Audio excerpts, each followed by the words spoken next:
Sahana bhavatu sahanau bhunaktu sahaviryankaravavahai tejasvinavadhitamastu ma vidvishavahai. Om Shanti Shanti Shanti.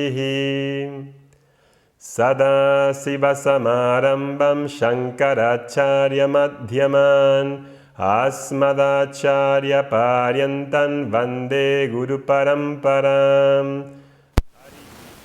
Om Namaha Hari Om.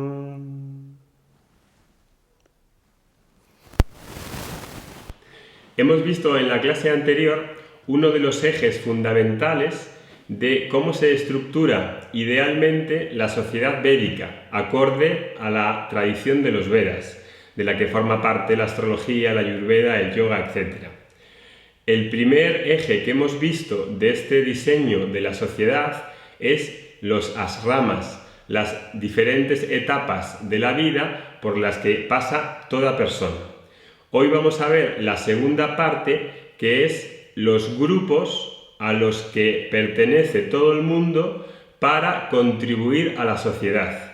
Y a esto le llamamos el varna, el grupo o la categoría donde puedo contribuir a la sociedad para que la sociedad, como un todo orgánico, tenga prosperidad y viva en armonía. Entonces, estos tres ejes son el varna, esta clasificación de los grupos de personas que hay en la sociedad para que podamos contribuir a la sociedad. Este es el primer eje. Segundo, las etapas de la vida. Y tercero, son las metas humanas, que ya las vimos en las primeras clases. Las metas humanas son las búsquedas humanas que todos buscamos y que queremos satisfacer. La búsqueda de seguridad, artha, la búsqueda de placer, kama, la búsqueda dármica y la búsqueda de la plenitud o de la liberación, de liberarse del sentido de infelicidad, de inseguridad.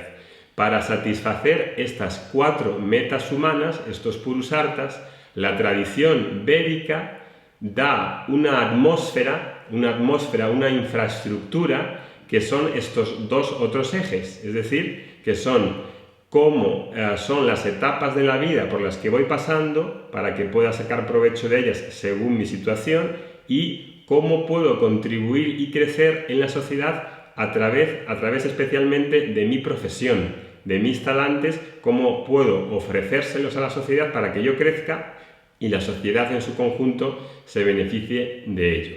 Este tercer pilar, este varna, estas categorías de los grupos, es lo que vamos a ver hoy. Entonces vemos que el Veda tiene en cuenta estos dos tipos de metas humanas, digámoslo así, que son las metas materiales, que involucran seguridad, placer, la búsqueda del Dharma, podemos llamarle búsqueda material, y la búsqueda espiritual, que sería moksha. El Veda tiene en cuenta esas dos necesidades y por eso propone esta infraestructura, esta atmósfera, para que sea conducente para satisfacer esas dos tipos de metas. Ahora bien, lo que dice el Veda es que la meta fundamental, la que realmente nos da la plenitud, no son las búsquedas materiales, que uno puede satisfacer y es legítimo, sino que va a ser la búsqueda de moksha, la búsqueda de la plenitud, con el conocimiento espiritual, la que realmente me va a colmar, la que realmente va a satisfacer este anhelo que tengo por la plenitud, este anhelo que tengo por la felicidad. Las búsquedas de seguridad, de placer, van a ser necesarias porque van a estar ahí. Como ser humano tengo un cuerpo, tengo una mente, tengo una familia, tengo que ganar dinero, tengo que vivir en la sociedad y por lo tanto son legítimas. Pero por mucho que logre muchos logros desde el punto de vista material, no voy a verme nunca completo. Necesito tener una visión más amplia y llegar a tener éxito también en la búsqueda espiritual. Sin la búsqueda de moksha, sin esta completitud que supone moksha, nunca va a ser suficiente, siempre voy a querer más, siempre me voy a querer ver diferente. Entonces el Veda señala claramente que el éxito del ser humano consiste en descubrir su verdadera naturaleza real. Y ese es en realidad el logro último y el logro detrás incluso de las búsquedas materiales. Entonces vamos a ver que el Veda propone esta sociedad con el espíritu de que la sociedad tenga las oportunidades necesarias para crecer y para madurar como personas con el fin último puesto siempre en mira. Es decir, que la sociedad védica no es una sociedad que vaya a valorar el éxito de la sociedad en su conjunto o del individuo por el éxito en la riqueza o el éxito material, sino que el éxito de esta sociedad, el espíritu que hay detrás de este diseño social, va a ser siempre que sea una sociedad no competitiva en la que uno pueda crecer espiritualmente y lograr este objetivo de moksha. Ese es el espíritu que ronda detrás de este diseño. Detrás de este diseño, como vamos a ver, y como no estamos acostumbrados a ver en las sociedades modernas, no está una sociedad en la que la riqueza, el dinero, el prestigio sean el último factor, que midan el factor de éxito social en términos de, por ejemplo, renta per cápita, poder adquisitivo, PIB, etc. Sino que el éxito de esta sociedad tradicional, que ya no existe ni siquiera en la India, pero que se puede tomar el modelo para ver el espíritu que hay detrás y que nos sirva a nosotros para orientarnos y guiarnos en nuestra vida, va a ser una herramienta muy importante para saber conducirnos en las etapas que vamos sucediendo y, ahora como vamos a ver, en mi contribución a través de los dones que tengo y a través del tipo de personalidad que tengo, habré de elegir un tipo de profesión en la que esté acorde con los talentos y los dones que por mi naturaleza tengo. Eso es lo que vamos a ir viendo hoy.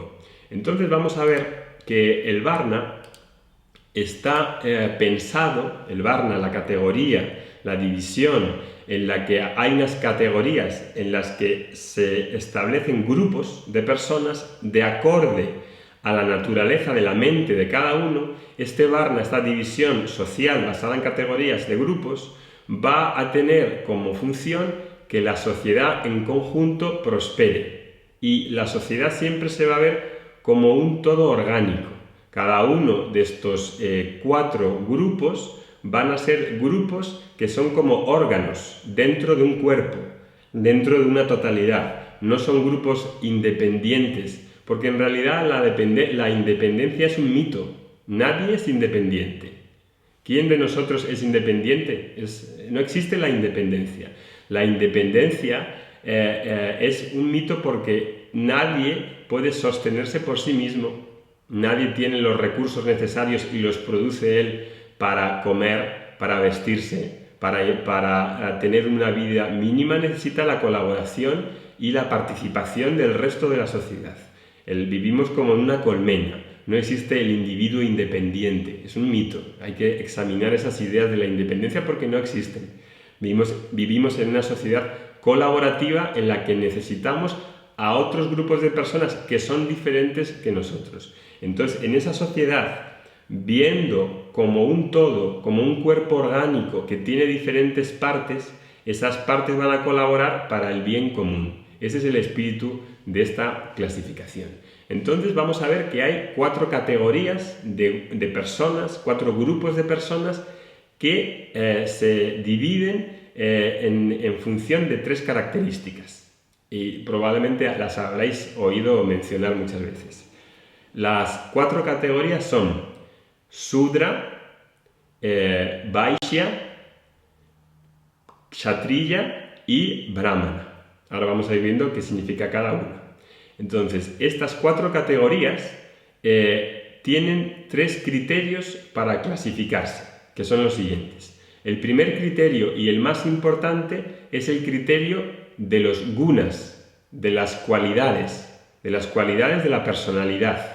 Las cualidades que tiene el individuo como persona, las cualidades de su mente, van a estar clasificadas por la preponderancia del guna. Guna quiere decir literalmente atributo o cualidad, es decir, los atributos de la mente. ¿Cómo es la persona? Dependiendo de cómo sea la persona, vamos a estar en uno de estos 4 grupos que existen en esta clasificación. Otro tipo de clasificación podría ser de acuerdo al tipo de actividad que desarrolla la persona en la sociedad. Eso es la clasificación por karma, por actividad. Y el último tipo de clasificación es la clasificación por nacimiento, donde uno nace, se queda como contribuidor dentro del gremio en el que nace.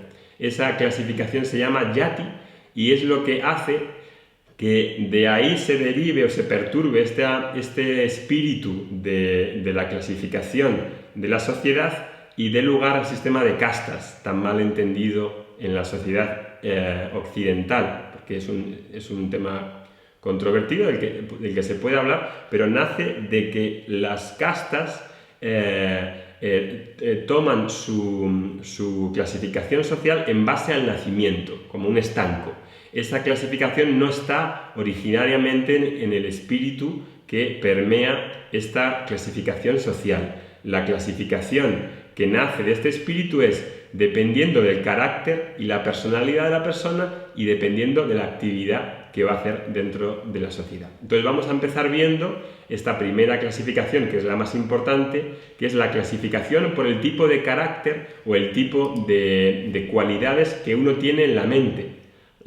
Los gunas que uno tiene en la mente. Entonces, como buenos conocedores de esta clasificación que todos conoceréis, que es muy conocida en el Sankhya, en el yoga, hay 3 aspectos de la mente, que son los 3 gunas. Y los 3 gunas son sattva, rayas y tama. Sattva hace referencia a la luminosidad, a la luz, a lo puro, está asociado con el color blanco. En este lugar, las personas que por naturaleza tienen una tendencia a la filosofía, al pensamiento, a la bondad, las personas que se sienten atraídas como un imán hacia la búsqueda espiritual, hacia las disciplinas, hacia el conocimiento espiritual, van a tener los atributos sádvicos, los atributos de esta cualidad mental.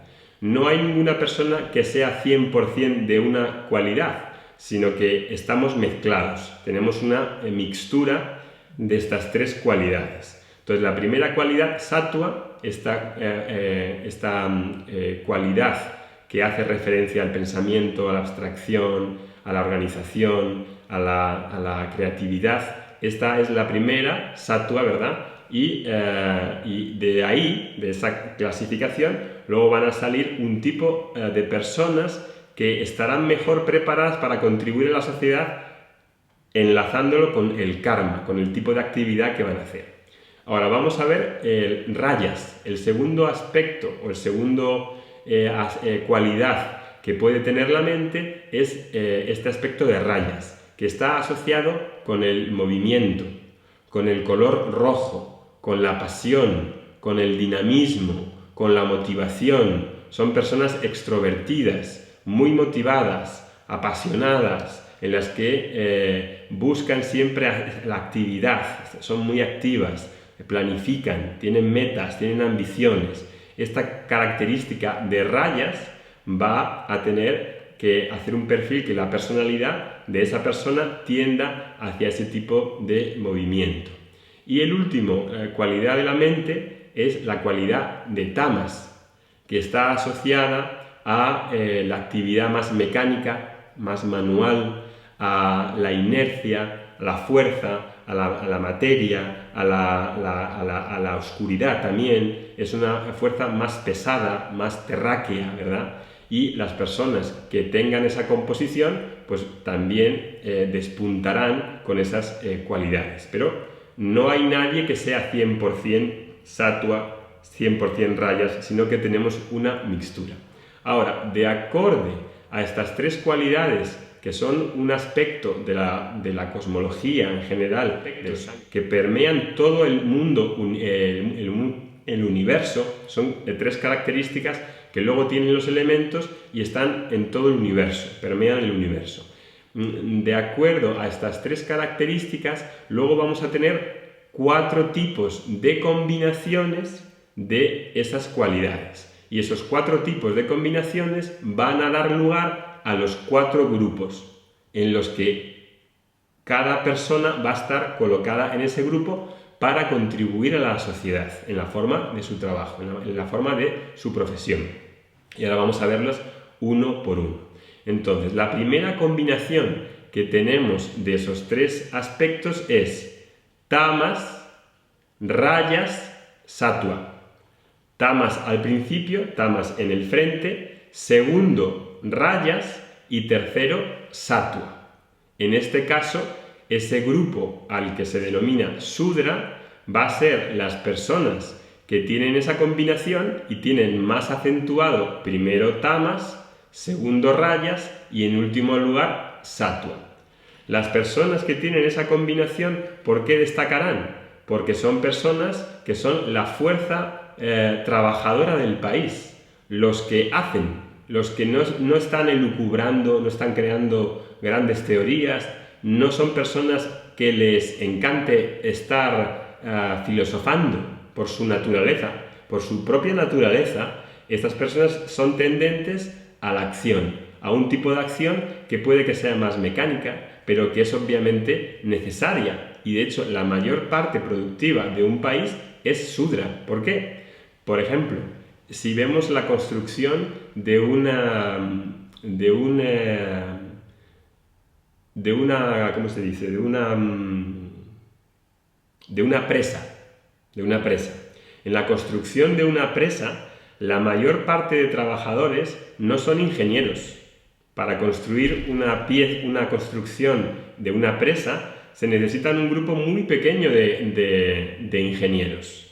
La fuerza que piensa y que diseña, que está elucubrando las posibilidades de organización y de dirección de esa presa, en realidad son nada, se puede contar con la mano. Los ingenieros que diseñan ese proyecto son muy pocos.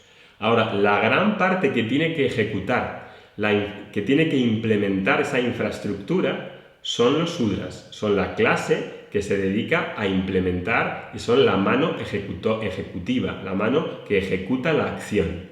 Y obviamente se necesitan mucho más trabajadores que ingenieros en cualquier trabajo. Cuando se construye un edificio, ¿cuántos arquitectos hay? 1. ¿Cuántos trabajadores hay? Muchos más. Entonces, la gran fuerza que saca adelante el país es el Sudra, es decir, la clase trabajadora que ejecuta. Esa es la primera clasificación que da lugar a ese tipo de contribución.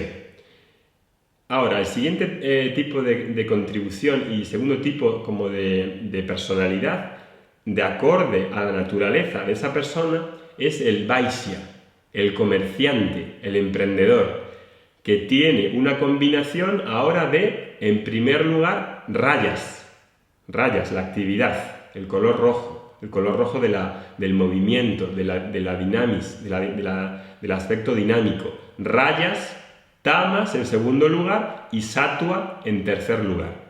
Este emprendedor o este comerciante tiene como características las principales, las cualidades de rayas, que cuáles son el movimiento, lo dinámico, extrovertido, ambicioso, tiene metas, está muy motivado, es muy energético.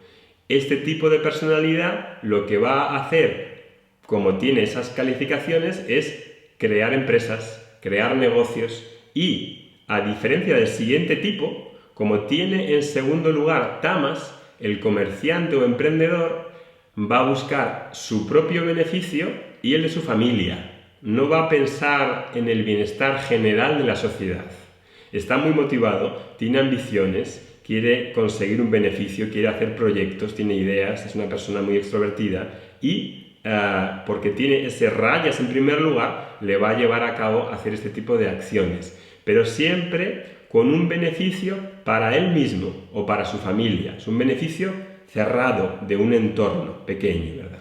Ahora, el siguiente tipo, que va a ser el kshatriya, va a tener la misma combinación que el anterior, es decir, que rayas está al principio, la cualidad de la dinamis, la cualidad del movimiento, va a estar en primer lugar, pero en segundo lugar no está tamas, sino sattva. Y como tiene sattva en segundo lugar y en tercer lugar tamas, va a tener las mismas características que el anterior. Va a ser una persona que tiene ambiciones, es muy dinámico, es muy extrovertido, tiene mucha energía, planifica, pero como tiene sattva, ahora el bienestar que persigue no es solamente para él, no está centrado en él solo ni en su familia, sino que ahora este hombre mira para el bienestar y para el bien común. Es un idealista, es un luchador, es un activista. No mira solo para él, ni para su familia, sino que piensa en la totalidad. Este es el perfil típico, ideal, de un político o de un gobernante a la usanza tradicional. El kshatriya. Kshatriya quiere decir también directamente el guerrero o el rey, porque ese papel de dirigir bien al país, teniendo en cuenta el interés y el bien común, debería corresponder al rey, al político que conocemos, no sé si decir hoy, porque parece que el perfil de hoy no se parece mucho a este perfil, pero ese sería el carácter o el ideal del político que debería gobernar en cada país. Y por último, tenemos el último, que es el brahmana, que tiene como principal guna, como principal cualidad a la cabeza, sattva. Sattva es lo que predomina en él, seguido de rayas y seguido de tamas. Entonces, esta persona va a tener unas cualidades que va a sentirse atraído por la espiritualidad, por la filosofía, por el pensamiento, también a veces se da que el brahmana tiene un tipo de conocimiento, está asociado con el conocimiento, y puede ser un conocimiento secular o puede ser un conocimiento, digamos, espiritual. Swami Dayananda los llamaba knowledge workers, es decir, los que están asociados al conocimiento. Pueden ser también seculares, pueden ser científicos, pueden ser investigadores. Si a uno de estas personas, de estos brahmanes, le dices, ponte a pintar una pared, no tienen la capacidad de ejecución. El que tiene como máxima preponderancia sattva no se siente atraído por la ejecución. Lo suyo es elucubrar, pensar, idear, diseñar. ¿Por qué? Porque no es capaz de sostener esas ideas a través de la ejecución. Y si le dais a un brahmana, a una persona, a un knowledge worker, por ejemplo, le decís, pinta la pared, lo que vais a encontrar es que después de 2 horas de estar metido en una habitación, va a pintar un cuadro y va a pintar horizontal. Va a hacer otro cuadro y lo va a pintar vertical. Y cuando llegáis os va a decir, he estado pensando esto, ¿qué crees que estaría mejor? ¿Pintar horizontal o pintar vertical? Se va a aburrir, no se va a sentir atraído, va a estar dando vueltas. Sin embargo, si se lo decís a un shudra, a una persona de la primera categoría que pinte la habitación, en 1 hora lo tiene pintado. Venís y lo tiene pintado. Si le dais el trabajo a un brahmana, no lo va a hacer. No lo va a hacer. No sé si se va a aburrir, no se va a sentir inclinado hacia ese tipo de actividad porque no es lo suyo. Ahora, si le dais y le decís, diséñame un plan para organizar un aeropuerto, entonces sí que se va a sentir completamente absorbido para hacer ese tipo de actividad. Si a un shudra le dices, por ese tipo de mentalidad, que diseñe un plan para dirigir un aeropuerto, no se va a sentir atraído y quizá no tenga esa capacidad. No es una capacidad que a uno le gustaría tener, es una capacidad que se desarrolla, pero que es una inclinación inherente a la personalidad. Eso es lo que queremos ver, que es una capacidad inherente, no algo que a uno le gustaría ser. A uno le puede gustar ser poeta o ser escritor, pero si no tiene el talante necesario, pues aunque lo desarrolle, será un poeta a lo mejor mediocre. Esto de las capacidades vienen con la personalidad, no es algo que nace de la nada. Entonces, esas son las 4 posibles combinaciones que vemos en toda sociedad. Ahora, el tipo de elección que tenemos sobre esas profesiones va a estar asociado, es decir, si tenemos que elegir nuestra contribución a la sociedad, la mejor manera de elección sería en base a qué, en base al nacimiento, en base a la actividad o en base a la composición, a la naturaleza, a las tendencias de la persona. Obviamente deberíamos elegir nuestras profesiones y para eso el periodo educativo al principio debería centrarse en descubrir nuestros dones y nuestros talentos para que uno cuando eligiese una profesión eligiese en base alguna, eligiese en base según el tipo de mente que tiene, según las tendencias que tiene, según la personalidad, según el carácter. ¿Por qué? Porque si uno elige en base alguna a ese tipo de personalidad, cuando esté trabajando va a sentirse bien, va a sentirse como en casa, porque lo que hace va justo en armonía con cómo es él. El problema al elegir la profesión y esa contribución a la sociedad resulta cuando mezclamos el tipo de actividad y el tipo de mente y los dos no son adecuados. Por ejemplo, una mentalidad, un tipo de mente tipo comerciante, tipo vaishya, tipo emprendedor. Si una mentalidad del tipo emprendedor se mete a política, ¿qué es lo que creéis que va a suceder? Pues que de la política va a hacer un negocio. Claro, porque la personalidad de esa persona, el tipo de mente que tiene, sus cualidades, piensan en hacer negocio, en hacer beneficio, en sacar beneficio. Y entonces va a usar los contactos que tenga en la política para hacer un negocio. Os resulta familiar, ¿verdad? Que haya vaishyas que se metan a hacer política y hagan negocios. Ese tipo de personalidad no se debería meter a política. No se debería. Deberíamos elegir personas que por su carácter, por sus tendencias naturales, fueran satrillas, ¿verdad? Y no vaishyas. Entonces eso lo deberíamos de ver cuando votamos. Si hay unas listas abiertas y se puede elegir en la lista abierta a quien voto, debería saber, eligiendo el perfil de esa persona, cómo es esa persona en sus gunas, ¿verdad? Otro ejemplo que nos encontramos también muy fácilmente, un satrilla, es decir, una persona con un carácter luchador políticamente, un activista. Si se mete a Brahman y va a enseñar, por ejemplo, como un profesor, va a usar la enseñanza para defender su ideología.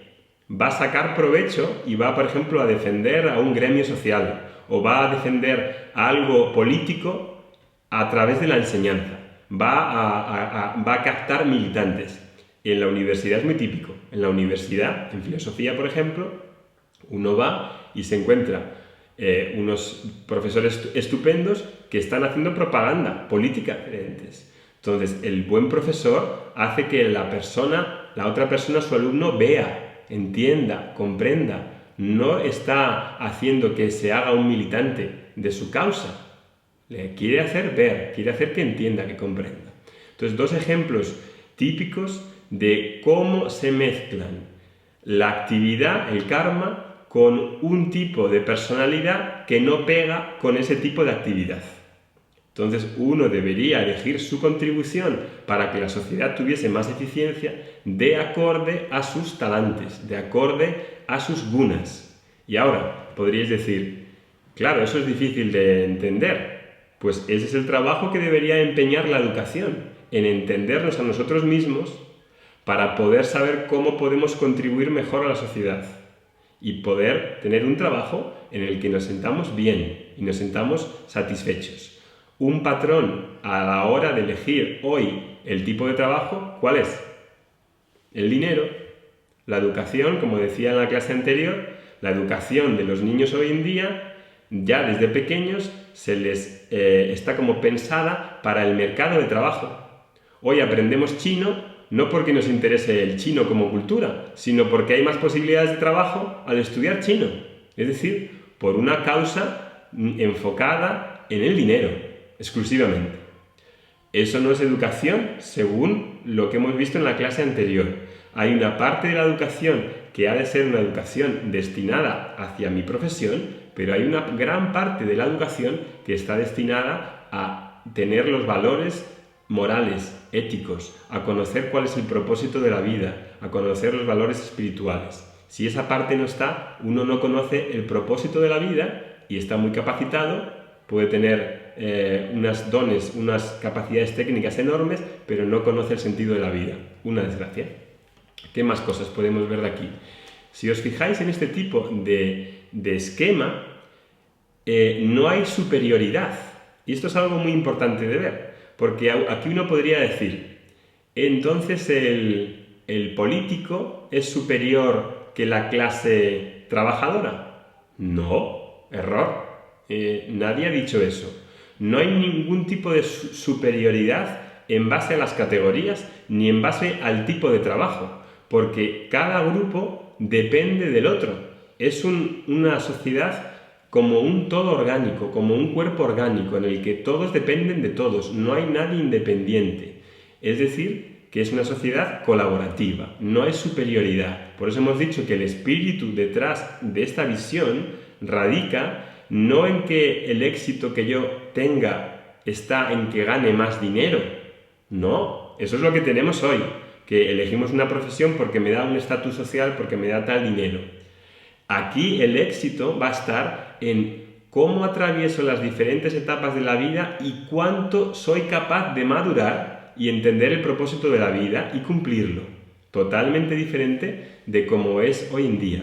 Por eso decía que no hace falta traer ahora y replicar la sociedad védica, pero lo que sí queremos entender es el espíritu que hay detrás de este diseño de los Vedas para que tengamos una orientación más adecuada a la realidad. La realidad nos dice que tengo diferentes etapas de acorde a mi edad y a mis recursos que voy teniendo a lo largo de la vida, y en cada etapa es diferente. Si el éxito personal de una persona se mide por cuánto maduro, por cuánto crezco emocionalmente, por cuánto me estoy creciendo internamente, esa medida es mucho mejor que la de decir, he llegado a los 65 años y tengo tal cantidad de dinero en el banco, tengo este piso, tengo lo otro.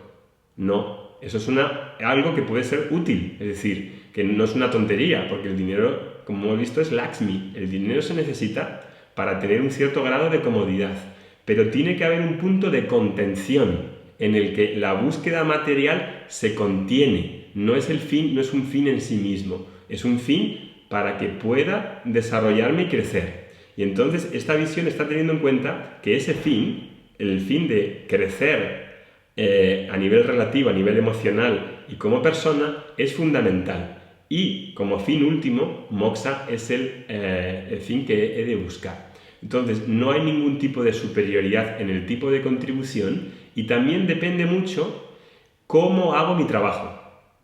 ¿Cómo hago mi trabajo? Sea el trabajo que sea el trabajo de un panadero o sea el trabajo del que está haciendo la presa como ingeniero. El trabajo de cada uno no se mide por la posición social, se mide por cuánto uno hace de bien lo que le corresponde hacer y cómo tengo el tiempo y los recursos necesarios para crecer dentro de esas categorías y de las etapas en las que estoy viviendo. Entonces vamos a ver que este esquema, si uno tiene el espíritu claro, vamos a ver que todas las personas, sin excepción, hemos de crecer. Y cómo vamos a ir completando esas fases que vimos la semana pasada va a ser lo que vaya determinando el éxito que tengo. Si llego a la fase de jubilado y todavía sigo pensando en acumular dinero, en tener una actividad frenética, no he aprendido, no he tenido éxito, no tengo éxito en la vida. Si no salgo de esa mentalidad, no tengo ningún éxito. Sigo todavía en la etapa anterior. Y en la etapa anterior, como vamos a ver cuando entremos en el tema de yoga, que quizá nos va a dar tiempo verlo un poquito, va a suponer tener una visión aún estando en la fase de grijasta, en la fase de familia, en la que uno tiene que trabajar más, tiene que tener más tiempo para dedicar a los hijos, al cuidado de la familia, tiene más actividad porque tiene que pagar más cosas, tiene más compromisos. Aún en esa fase uno va a tener una visión propia de la acción, que va a ser la actitud de yoga, que vamos a ir viendo, en la que uno va a crecer, y va a crecer del trabajo, de la familia, de la acción, de cualquier acción que llamamos secular, uno va a crecer cuando tiene esa actitud de yoga.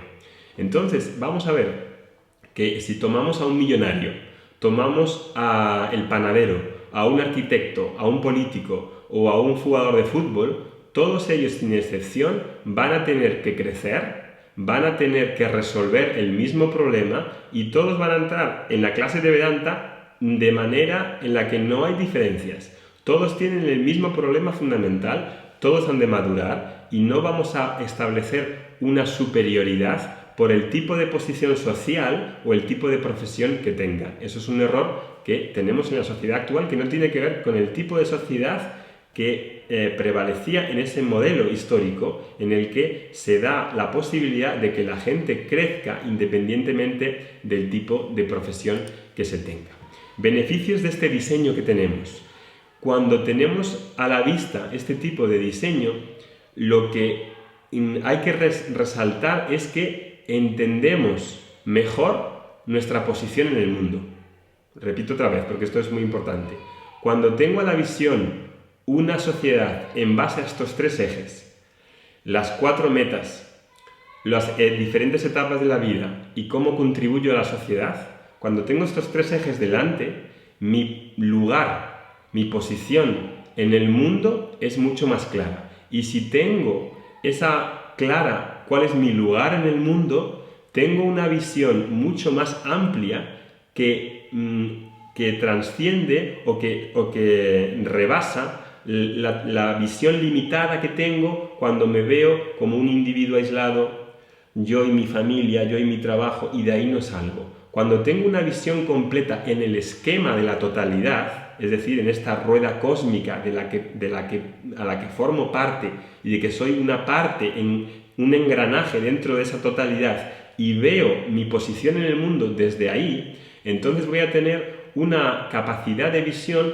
que me va a permitir actuar con una agilidad y con una visión mucho más amplia y no una visión reduccionista. Voy a estar en armonía con la totalidad. Cuando tengo una visión de la totalidad y veo mi postura, mi lugar en el mundo desde esa visión de la totalidad, la acción, mi contribución, las etapas por las que voy pasando, todo tiene una luz que es más amplia y que me hace tener un sentido de totalidad, un sentido profundo de la vida que no tengo si me veo como me veo hoy en día, que es como un individuo aislado, con un trabajo pequeño. No. Había un ejemplo que creo que os puse en esta clase o en otro grupo que conté, muy bien hecho. Es de una empresa brasileña que crea jets, que tiene jets. Creo que os lo puse. Y sale, es un anuncio, entonces sale el anuncio y sale un señor que se llama José barriendo en un hangar y un jet de fondo. Y le pregunta al entrevistador: señor José, ¿y usted qué hace aquí? Y dice: construye aviones. No se ve como que solo está barriendo, se ve dentro de un proyecto mayor, se ve dentro de una empresa mayor, se ve dentro como formando parte de una visión mayor. Cuando uno tiene esa visión mayor a la vista, entonces la actitud que uno tiene ante la vida es muy diferente que si uno se ve separado de la sociedad, aislado, marginado, como un rebelde. Esta visión de orientarnos en el mundo a través de estos tres ejes es fundamental y nos hace ver el crecimiento en la sociedad como algo positivo, como algo en lo que crezco, como algo en la que voy a tener una madurez y voy a ir pasando esas fases con un crecimiento y con mayor madurez. Pues esto sería este tema de las tres ejes del diseño social de la vida védica, en la que todas las disciplinas védicas parten de ahí.